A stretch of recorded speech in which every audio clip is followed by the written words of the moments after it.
नमस्कार। तो कल्याणी नदी के किनारे के जंगलों में हम लोग हैं और यहाँ पर ये छोटे बेर जो हैं, जिनको झरबेरी भी कहते हैं, ये बहुतायत में देखे जाते हैं। ये पौधे पूरे तराई के क्षेत्र में, अवध के क्षेत्र में, नदियों के किनारे बहुतायत में देखे जाते हैं। ये छोटे छोटे जो फल हैं, बहुत सारे पक्षियों का भोजन है, बहुत सारे जीव जंतुओं का भोजन है। ये भी कांटेदार पौधा होता है, इस कारण से ये सुरक्षित रहता है, इसको बाकी लोग या जानवर नष्ट नहीं कर पाते हैं। तो ये भी ज़रूरी पौधे हैं क्योंकि ये एक झाड़ी नुमा एक स्ट्रक्चर बनाते हैं। कई बार कुछ छोटे पक्षी इसके बीच में अपना घोंसला भी बनाते हैं। तो ऐसे पौधे अगर आपके आसपास उगे हुए हैं तो उनको उगा रहने दें। वो प्रकृति का संरक्षण कर रहे हैं, वो बहुत ज़रूरी है। उनको यूं ही खरपतवार झाड़ी समझकर उजाड़े नहीं। इसका वैज्ञानिक नाम जिज़ेफस न्यूमेलेरिया है। इसका डिस्ट्रीब्यूशन पूरे भारत के साथ साथ पाकिस्तान, ईरान और कई सारे देशों में पाया जाता है।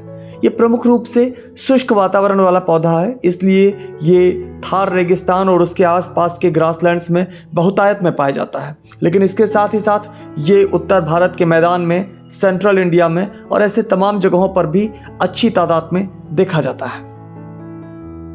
इस पौधे को मिट्टी के अपरदन अर्थात मृदा अपरदन को रोकने वाले एक अच्छे कारक के रूप में भी देखा जाता है। ये पानी, हवा आदि से मिट्टी के क्षरण को, इसके अपरदन को रोकता है और मिट्टी को बचाने में अहम भूमिका अदा करता है। इस पौधे पर कई सारे प्रजाति की तितलियां भी अंडे देती हैं और अलग अलग तरह के पशु पक्षियों को ये सहारा देता है।